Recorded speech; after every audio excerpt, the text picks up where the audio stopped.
everyone, so in this video today I'm going to show you how I am tackling the tight curly fur that you would typically see on breeds such as a poodle, and I'm doing this in pastels. Now this fur type I do tackle in quite a specific way, so I don't use too many sketch lines on my initial outline because I don't want to get confused with all of those curls that I'll be looking at. I'm selecting the main sets of curls that are obvious to me, and now I'm using my pan pastels to block in my basic shadows. Now this tutorial is available all in real time over on my Patreon channel. It is the full 2-hour version, and you'll see here that my hand is going to be moving where I'm explaining what I'm doing with these soft tools here, the colours that I'm going to be using. So as I say, that's all because this is available in real time over on my Patreon. If that tutorial and many others like this are of interest to you, I'll link it in the description below. And I also have a Patreon library over on my website of a full list of all of the thumbnails of the tutorials there, so that you can have a look and see whether or not the content that I offer is of interest. Now this reference photo and this fur type, what got the most votes on my last poll over on Patreon. I like to do those fairly regularly so that members can choose what type of content I'm creating so that I can make it as tailored as I possibly can. Now you'll see here that I am tackling this in a very specific way. As I mentioned at the beginning of the video, I am blocking in where my main sets of curls are. Now for me, this is something that I do always do when I'm tackling a fur type like this.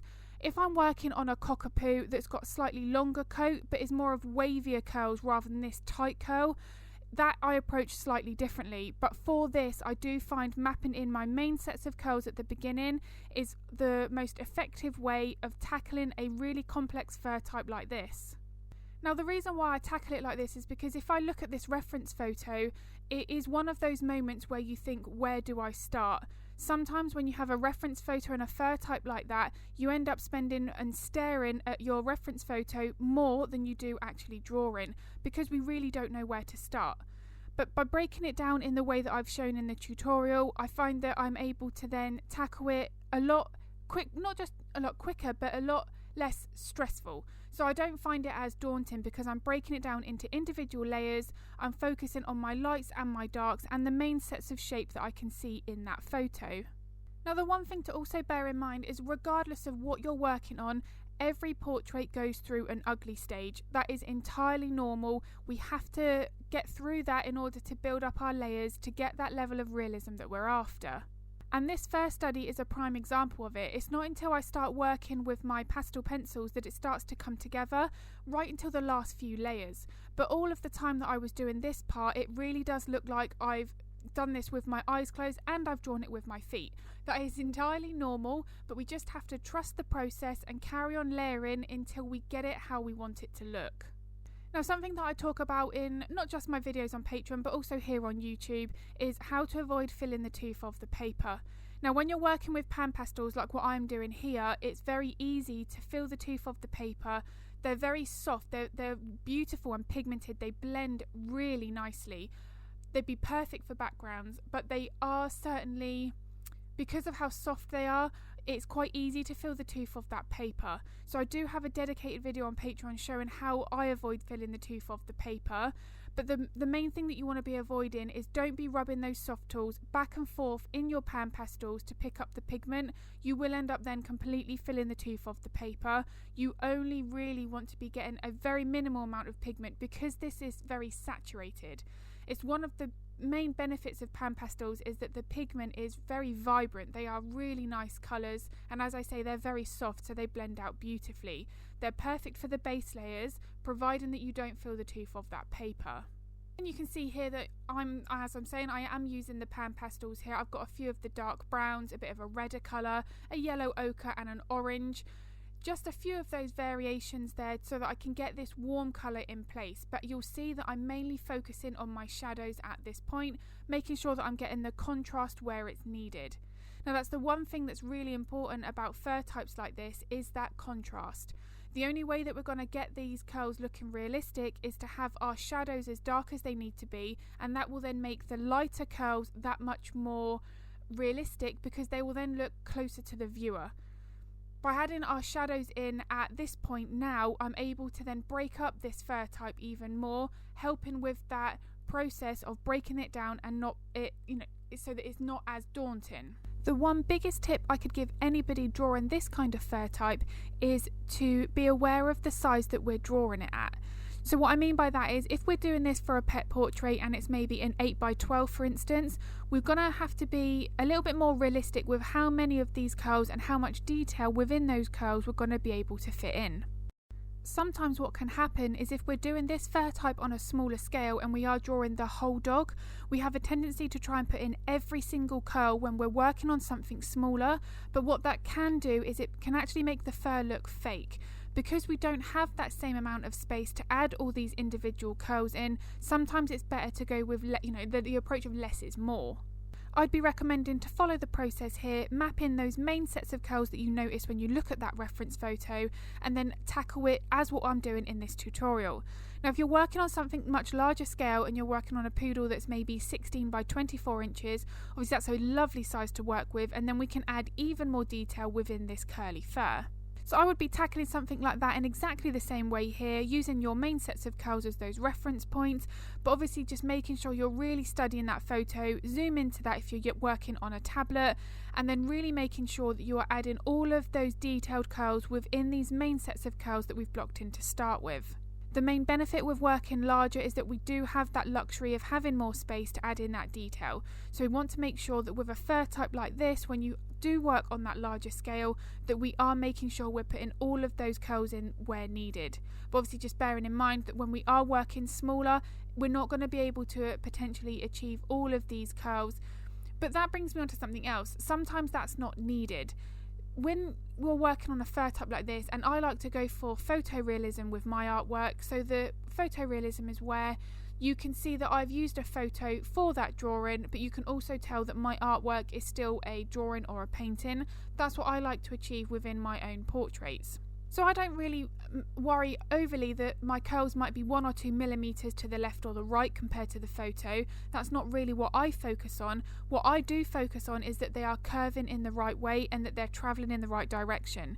Because if we do get that incorrect, we will then change the shape of that animal's face. So I want to make sure that I've got that flow of the curls in place, but the exact placement I do just want to go with close. Now, when I first started doing pet portraits, I wanted to make sure that with a fur type like this, that every single curl was in exactly the right position. And it took me, as you can imagine, it took many days, sometimes a week, to just get one small portrait done. But I was just making the process far more complicated than it needed to be. I also was working too small, and that's another thing to consider. If you are someone who wants to go with hyperrealism so that you can't tell the difference between your artwork and that photo, you need to be working much larger. You're not going to be able to add all of that detail with a smaller sized portrait, because going back to what I've mentioned previously, you just don't have that space to add all of those details within that portrait. Now, the techniques that I'm showing how I'm tackling this fur would be the same regardless of the fur colour, so even if it was a white poodle, I would be still tackling it in this same way. I'm now starting to work from my dark to light. So I've got my dark shadows in, and I'm now really starting to build up all of this depth with my lighter layers, but you will notice that I'm building up those layers gradually.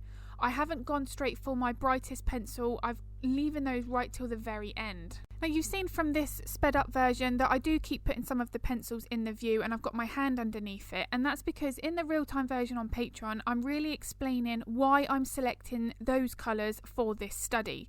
Now, this is that sandier colour of that fur, so it's quite, for me, it's one of the ones that's more challenging. And the reason for that, it's more of those subtle colours and building up those layers gradually. I don't want to be building up with my brightest values right from the very beginning, because what will happen is I won't then have anywhere else to go on top of that. If you start using your brighter pencils right on the initial layers, obviously then you're going to potentially end up with something that's a lot more brighter overall.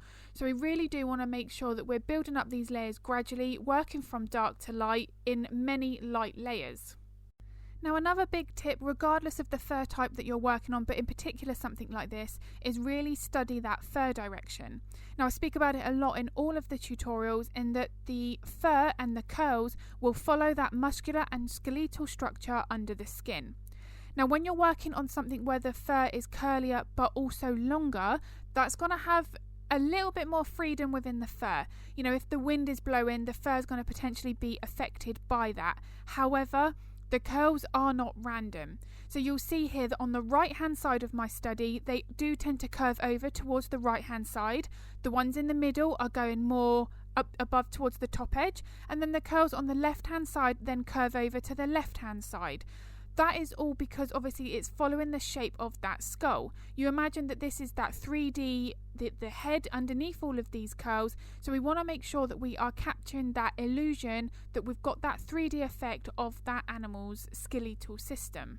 Now the reason why I speak a lot about this in all of my tutorials is if we draw these curls in the wrong direction and they're flowing and travelling in the wrong direction, we will ultimately affect the shape of that dog's face, which is obviously not what we're going for. So for instance, these curls on the right hand side that I'm working on now, if I was to be making those far too vertical, I would be making it look like his forehead is very tall.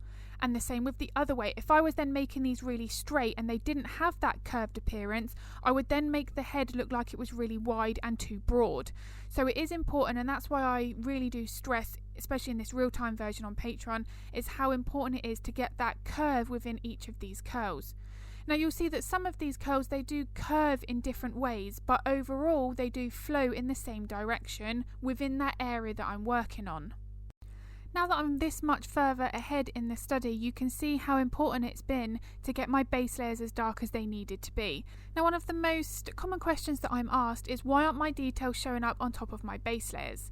Now the reason for that most often is that your base layers aren't dark enough. So if you are having a problem with your pencils and the details showing up, make your base layers a couple of shades darker and then that should fix that problem. Now something else that can happen where the details don't show up is if it almost feels like your pencils are gliding across the surface. Now that's a really good indication that you filled the tooth of the paper. Going back to what I mentioned at the beginning of the video with the pan pastels, if you are finding that it feels like no pigment is coming out of that pencil and it does just feel really slippery, that is an indication that that tooth of the paper has been filled. So in that instance, what I would recommend is, if you are a decent way through your project, is using a workable fixative to reapply some of that tooth back to the paper. Now I don't use fixatives, but in that instance where you are through a project, because I don't like throwing artwork away, I do think that the workable fixatives have their place. The one thing to bear in mind with a fixative is they will change the colour and the tone of your artwork. It's something that I don't like putting up with when using fixatives, so my preference at the end, once I've finished the artwork, is I will mount it, put a sheet of glassine in between the artwork and the mount, and then send them to my client. But as long as you're using it as a workable fixative where you're going to be reapplying layers on top and altering that colour back to how you want it, it really then doesn't matter what effect that fixative has on the colour. But those are usually the two main reasons why the pencil details won't show up on top of your base layers. And preserving the tooth of that paper, as you can see from the amount of layers that I've put in here, is really important. Now with Pastelmat paper, it's unlike any other paper that I've tried with pastels. It has a very unique surface. You can layer so much on Pastelmat. I've never come to the point where I have filled the tooth of the paper, but as I say, I'm always very cautious and careful on my initial layers to make sure that I don't fill that tooth up too soon. And that is evident here with this fur type requiring as many layers as what it has done for this video, and if I needed to, I'd still been able to have applied more layers on top. Now something else to bear in mind as well is there are areas, although they are small, there are areas here where the base layers don't have any details on top. That's deliberate, because if you think of this fur, that if it was in front of you, if this dog was sat here in front of you, the fur that's closest to the skin that doesn't get as much of that light is therefore not going to show up as those individual fur strokes. So we don't always have to be putting our details on top to cover all of that space. Now that's something else as well. Regardless of the medium that we're working in, we never want to completely cover the layer behind it. All of these additional layers that we are adding here, especially with a curly fur type like this, is that we want to have all of those base layers showing through to add to that depth within the fur. And I think with a fur type like this, it's really easy to accidentally fill too much of the base layers with too many curls. Just look at how many of the shadows are still showing through here, and that is all with those working from dark to light, building up carefully, but also making sure that I'm not putting too many curls in. I think with a fur type like this, we can get a little bit carried away when we start drawing these fur types. Just like with the highlights that I'm adding here, it's very easy to put these in all over the fur, but we need to make sure that we're studying that photo to see where these main sets of curls, where the main highlights are, where the main sets of shadows are, to make sure that all of the areas around it still have that degree of softness. And because I've saved these lighter pencils now right for my last couple of layers, I'm able to get these curls as bright as they need to be. And that's why I started off with my white Carbothello mapping in the main sets of curls, and I've now saved my Caran d'Ache pencils right until the very end. Because they are a softer lead, they're that much more brighter. Now these final details that I'm adding in here, these individual wispier details in between the main sets of curls, is what finishes off this fur type. Taking those extra few minutes to step back from your easel and really see what additional details can make the overall difference to that study. So I really hope this tutorial was of use. If it was, if you could give the video a thumbs up, because it really does help. And if you want to get notified of future content, hit the subscribe and the bell button. And here is a photo of the finished study, and as I say, this whole live real-time voiceover is available on my Patreon, along with the reference photo and the line art for any members who do want to follow along. And if that is of interest, as I've said, I'll put the link to my Patreon channel in the description below. And as always, thank you so much for watching.